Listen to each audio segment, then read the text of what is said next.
Professional ছাপরি, মানে যারা আসলেই ছাপরি ওদের থেকে ভাই দূরে থাকা ভালো ভাই। ওদের আশেপাশেও না থাকেন, লাগলে ওরা যে রাস্তায় চলে ওই রাস্তায় চালানো বন্ধ করে দেন ভাই। ছাপড়িদের থেকে দূরে থাকতে হবে, মেইন ফ্যাক্ট হচ্ছে ছাপড়িদের থেকে দূরে থাকাটা।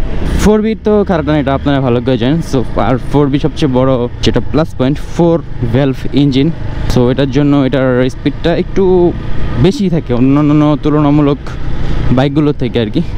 মর্নিংয়ের এই সময়টা বেশ সুন্দর লাগে রাস্তা দেখেন। আর এখান থেকে যখন আমি যে কর্নারিংটা নিচ্ছি এটা সেই মজা। আর এখান দিয়ে দেখেন N160 তো মানে অ্যাডজাস্টটা ভাই জোস লাগে তো। দেখেন তো N160 যে অ্যাডজাস্ট যেটা আর কি, অ্যাডজাস্ট পাইপটা সেই লাগতেছে না, মানে একদম আন্ডারওয়েলি অ্যাডজাস্ট, তো এর জন্য মেবি কিউট লাগতেছে, সুন্দর লাগতেছে খুব বেশি।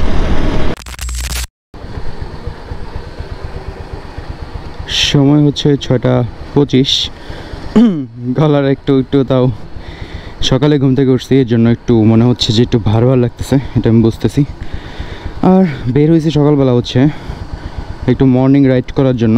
আমারটা নিয়ে স্পেশালি না, আমি স্পেশালি বের হচ্ছি কারণটা হচ্ছে N160টা নিয়ে বের হবো। অ্যান্ড ওইটার ব্রেকিং পিরিয়ডটা যেহেতু কমপ্লিট হয়নি, সো ওইটা নিয়ে একটু রাইড হবে যাতে করে একটু ওইটার ব্রেকিংটা কমপ্লিট করা যায়। অ্যান্ড পাশাপাশি আমারটাও আমি চালাবো। অ্যান্ড আমার যে কাজিন আছে ও আবার হচ্ছে ওর N160টা ইউজ করবে। সো বাইক এখন আছে হচ্ছে ওয়ার্ম আপে দিচ্ছি একটু, অ্যান্ড এখন যাব আমরা এখানে। তো চলুন রাইডটা শুরু করি। সকালে মর্নিংয়ে রাইড অনেকদিন ধরে করা হচ্ছিল না। মেন কথা হচ্ছে সকালবেলা বের হওয়া হচ্ছিল না আর কি। হওয়ার প্ল্যানিং হয়, আবার মনে হয় যে থাক আজকে না, কারণ একটা অলসতা কাজ করে সব সময় কেন জানি। বাট আজকে মনে হলো যে না আজকে যাই। এর জন্য সকাল 5টা বাজে রওনা দিছি, মানে সরি রওনা বলতে 5টা বাজে অ্যালার্ম দিছি। অ্যালার্ম বাজছে হচ্ছে অ্যালার্ম বাজে 5টায়, বাট আমি উঠতে বাজায় দিছি হচ্ছে 5:30। 5:30 থেকে আবার রেডি হইতে এখন বেজে গেছে 6:30। যাক, এর জন্য আমি কোথাও গেলে আগে সবসময় চেষ্টা করি যে একটু তাড়াতাড়ি অ্যালার্মটা দেওয়ার, যাতে ওই অ্যালার্মের ওই সময়টার আগে যাতে আমি উঠতে পারি আর কি। So hey everyone, this is Islam Lam and welcome to my YouTube channel DI Lam Vlogs. I put the lit in elite, I put the G up in Greece, king of the sea, my island rocking with me, I never needed a scene, my self-esteem, big like the thing in my jeans. আজকে একটু ভয়েসটা একটু অন্যরকম লাগতে পারে, কারণ সকালবেলার voice তো রেগুলার যখন কথা বলি তখন কিন্তু মানে সকালের ভয়েসটা আপনারা নর্মালি শোনেন না, এই জন্য হয়তো একটু অন্যরকম লাগতে পারে। বাট এখন যেহেতু সকাল সো এখনও ঘুমের একটা ভাব আছে আর কি, যার কারণে এখনও রাইডটা করার সময় যে ভয়েসে একটা কেমন জানি ফিল হচ্ছে। এই তো মোটামুটি আমার আপডেট। অ্যান্ড ফুয়েল বেশি একটা নাই, এর জন্য যে তেলের কাটা হচ্ছে আর কি, ওই লাফাইতেছে ব্লিং করতেছে। এখন যাওয়ার প্ল্যানিং কোথায় এটাই তো বুঝতেছি না। সকালবেলা ফোন দিল, সকাল না সরি রাতের বেলা কল দিছে যে যেতে হবে কোথাও। এখন যেতে যে হবে কোথায় যাবো এটা বুঝতেছি না। এখন দেখি, আমার একটা প্ল্যানিং আছে 300 ফিট ওয়েবসাইটে। এখন যদি ওয়েবসাইটে যায় তাহলে তো ভালো, যদি না যায় তাহলে তো আরেক কট, কারণ এখন তো আমি বুঝতেছি না কয়টা বাজে কোথায় যায়। সো চলেন দেখি আগে ওই আবাসিক মোড়ে যাই। আবাসিক মোড়ে আমার জন্য ওয়েট করতেছে আমাদের শাহিন ভাই। অ্যান্ড আরেকটা জিনিস ওয়েট করতেছে, সেটা হচ্ছে আমাদের পালসার N160। আচ্ছা, আপাতত এভাবে চলতেছে। অ্যান্ড ওই তো আমাদের জন্য অপেক্ষা করতেছে হচ্ছে হোয়াটসঅ্যাপ। চলো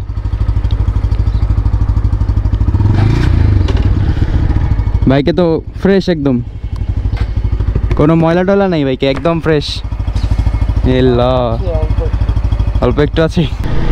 আমরা দুজন আগে রাইডে বের হইলে মানে আমারটা দিয়ে বের হইতাম নর্মালি, বাট এখন যেহেতু দুইটা বাইক আছে সো এখন আবার ফিলিংসটা একটু অন্যরকম, কারণ দুইটা বাইকের মজা কিন্তু অন্যরকম। আর যেহেতু এই দুইটা বাইকই মোটামুটি সেম ক্যাটাগরির, বাট সেম বললেও একটু ভুল হবে, কারণ পালসার N160 2 ভ্যালভের ইঞ্জিন, আর আমারটা যেটা 4B তো খারাপ না, এটা আপনারা ভালো করে জানেন। সো আর 4B সবচেয়ে বড় যেটা plus point 4 valve engine. So এটার জন্য এটার স্পিডটা একটু বেশি থাকে অন্যান্য তুলনামূলক বাইকগুলোর থেকে আর কি। বাট এটা প্লাস পয়েন্ট, এটা একটা ভালো দিক যে 4Bর মধ্যে এই আপডেটটা অনেক আগে থেকেই, মানে 4 ভ্যালভ যে ইঞ্জিনের সিস্টেমটা 150 সেগমেন্ট বা 160 সেগমেন্টের মধ্যে ফার্স্ট বাইক মানে 4B অ্যাপাচি 4B কিন্তু। সো ওই হিসাবে আমি মনে করি যে এটা অনেক আগে থেকে আর কি আপডেটটা হয়ে আসছে। এখনকার যেসব লেটেস্ট বাইকগুলো আসতেছে সেগুলো কিন্তু এখন 4 ভ্যালভ আসতেছে। সো আমি এটা মনে হয় যে 4B অনেক আগে থেকে সেটা আপগ্রেড হয়ে আসছে আর কি। সো এটা একটা plus point Apache 4B and এই বাইকটার জন্য। তো চলেন এখান থেকে কোথায় যাই এখান থেকে ডিরেক্ট পাম্পেও না, আচ্ছা যেখানে আমি মেইন রোডে আসি ওইখানে যে আপনাদের সাথে আবার ভিডিও স্টার্ট করতেছি আমি। চলেন, ধরাই তো যাইতেছে না বাইকে। ও বাই দ্য ওয়ে, আমাদের তো নাম্বার প্লেট হয়েছে বাট লাগাবো, বাট যেহেতু আজকে লেট হয়ে গেছে, মানে মানে এমনি যেতে লেট হয়ে গেছে, সো আজকে আর পারবো না, কালকে করব। বাইকটা তো ভালোই লাগে, বাইক রানিং অবস্থায়। মর্নিংয়ের এই সময়টা বেশ সুন্দর লাগে রাস্তা দেখেন। আর এখান দিয়ে যখন আমি যে কর্নারিংটা নিচ্ছি তো সেই মজা। আর এখান দিয়ে দেখেন কি উঠছে এগুলো রিক্সা। ভিডিওটা অন করতে চেয়েছিলাম মেনলি হচ্ছে এই রিক্সাগুলোর জন্য। রিক্সাগুলো আমি নিচে ওই সাইড দিয়ে আসার সময় দেখলাম একটা রিক্সা, মানে অটো না, প্যাডেল চালিত রিক্সা আর কি। এটা তো অটো ছিল মেবি শিওর না, আমি খেয়াল করতে পারিনি। তো যেটা বলতেছিলাম যে ব্রিজ থেকে নামার পরে দেখি যে একটা মানে প্যাডেল চালিত, মানে ও উঠতে পারতেছে না, তাও যাবেই। এখন কি বলবো বলেন, এসব মানুষদের জন্য আসলে অ্যাক্সিডেন্টের কারণ হয়ে যে দাঁড়ায়, এটা কখনো ওরা মানে না। বাট ওনাদের এগুলো বিষয়গুলো একটু সতর্ক হওয়া উচিত। পুরো চিল রাইড করতেছে, চিল রাইড।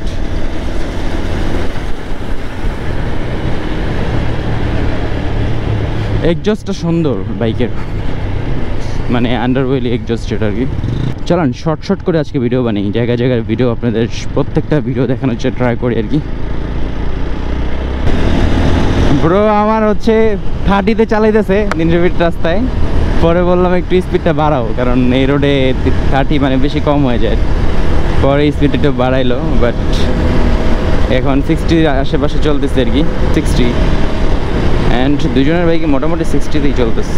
এইভাবে বাইকটা তো দেখতেও সুন্দর লাগতেছে। অ্যান্ড N160 তো মানে অ্যাডজাস্টটা ভাই জোস লাগে, তো দেখেন তো N160 যে অ্যাডজাস্ট যেটা আর কি, অ্যাডজাস্ট পাইপটা সেই লাগতেছে না, মানে একদম আন্ডারওয়েলি অ্যাডজাস্ট, তো এর জন্য মেবি কিউট লাগতেছে, সুন্দর লাগতেছে খুব বেশি। ও এই রোডে তো পারমিশনও 60, আমরা 60তেই চালাচ্ছি। বাহ, ভালো একটা দিক আর কি, পুলিশ থাকে না। সো এখানে বলাবান আবার আগের মতো যে মানে জোরে চালায় আর কি, অনেক টপ স্পিড ওঠায়। সো মোটামুটি দেখতেছি যে এখন অ্যাক্সিডেন্টের কথা তো আবার শুনতেছি না, এটাও ঠিক। এখন কি ছাত্রীরা আসা বন্ধ করে দিচ্ছে 300 ফিট? ওরা কি নতুন কোনো স্পট পাইছে নাকি, এটা হচ্ছে মেন কথা। কারণ ছাত্রীরা যখন নতুন কোনো স্পট পায় তখন কিন্তু সব ছাত্রী একই স্পটেই দৌড়ায়। এখন যেমন মাওয়াতে আগে সব ছাত্রীরা দৌড়াইতো, এখনও মাওয়া যায়, এটাও ঠিক। বাট 300 ফিটে যেমন আগে আসতো, 300 ফিটে একটু কমে গেছে। দ্যাট মিনস ওরা এই ছাত্রীগুলো অন্য কোথাও রাস্তা পাইছে, কারণ ছাত্রীগুলো সব একদিকেই থাকে। দেখবেন ভাই, আপনি সবসময় এটা খেয়াল রাখবেন যে ছাত্রী একা থাকে না কখনো, ছাত্রীরা দেখবেন সবগুলো একসাথে থাকে। কারণ কথাগুলোতে আবার অনেকে একটু নেগেটিভ নিতে পারেন, বাট নেগেটিভলি কেউ নেবেন না, পজিটিভলি নেন। যারা প্রফেশনাল ছাত্রী, মানে যারা আসলেই ছাত্রী, ওদের থেকে ভাই দূরে থাকা ভালো ভাই। ওদের আশেপাশেও না থাকেন, লাগলে ওরা যে রাস্তায় চলে ওই রাস্তায় চালানো বন্ধ করে দেন ভাই। ছাত্রীদের থেকে দূরে থাকতে হবে, মেইন ফ্যাক্ট হচ্ছে ছাত্রীদের থেকে দূরে থাকাটা। চলেন 300 ফিটের ভিতরে যাই, তারপরে আপনার সাথে আমরা ভিডিওতে আসি। এই রাস্তার কি দেখাবো, এই রাস্তা দেখাইতে আমার ত্যাক্ত হয়ে গেছে আমাদের চ্যানেলে ভিডিও। ও একটা কুকুর রাস্তায়, সেট। ওরা এই মেন হাইওয়েতে যে কেন মানে কীভাবে আসে এটাই বুঝলাম না। ওই দিক দিয়ে আসে মেবি, ওই দিক দিয়ে উঁচা করে দিছে, তাও ওরা উঠে যায়, বুঝলাম না আমি আসলে। আজকের কেন জানি ওয়েদারটা বেশি সুন্দর লাগতেছে। আর এই যে কাশফুলগুলো, এটা কি কাশফুল না? কাশফুল কি এখনই হয়? এটা মানে কোন সময় হয় এটা আমি শিওর না আর কি। মানে এই যে কি সুন্দর সুন্দর এগুলো, হ্যাঁ এই সময়ই তো তাইলে। আর ওই পাশে ফুল দেখলাম যে কাশফুল মানে ভরে গেছে আর কি মোটামুটি চারপাশে।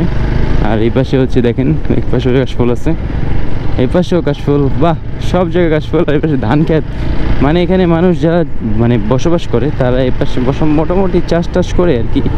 সুন্দর একটা মানে নিজের মতো করে থাকে আর কি। বাট এখানে তো বন্ধ সব, চলো সামনে যাই। সময় যখন 8:55, তখন আমরা রওনা দিচ্ছি বাসায় যাওয়ার জন্য। অ্যান্ড এই তো হাইওয়েতে আমরা উঠে গেছি। অ্যান্ড এখান থেকে কি ব্রো এদিকে, ওদিকে তো ভাঙ্গা রাস্তা, ভাঙা হ্যাঁ। আজকে মূলত কোনো বিষয় না, আসলে কোনো টপিকে যে সবসময় ভিডিও করবো বিষয়টা কিন্তু এমনটা না। মাঝে মাঝে ঘোরার কিছু বিষয় রাখতে হয়, যেমন আজকে রাখলাম। অ্যান্ড আশা করি আপনাদের কাছে এটা ভিডিওগুলো ভালো লাগে। আর যদি আমার এই ভিডিওগুলো ভালো লাগে, প্লিজ ভিডিওতে একটা লাইক, তাহলে আজকে আমি ভিডিওটা আর বড় করবো না। তাহলে এই ভিডিওটা আজকে এই পর্যন্ত রাখি। হোপ রাখতেছি আজকের এই ভিডিওটা আপনাদের কাছে ভালো লাগছে। আর যদি আমার আজকের এই ভিডিওটা আপনাদের ভালো লাগে, প্লিজ ভিডিওতে একটা লাইক, অ্যান্ড চ্যানেলে যদি নতুন হন প্লিজ চ্যানেল একটা সাবস্ক্রাইব করে অবশ্যই হয়ে যাবেন আমাদের ফ্যামিলি মেম্বার। অ্যান্ড আমাদের ডিএল আম্বলস চ্যানেলে অ্যান্ড ফেসবুক পেজে অবশ্যই আমাদের ডেইলি আপডেটগুলো আপনাদের জানিয়ে দেওয়া হবে। সো দেখা হচ্ছে আবারও পরবর্তী নতুন কোনো ভিডিওতে। ততক্ষণ মতো টেক কেয়ার, আল্লাহ হাফিজ। I put the lit in elite, I put the G up in Greece, king of the sea, my island rocking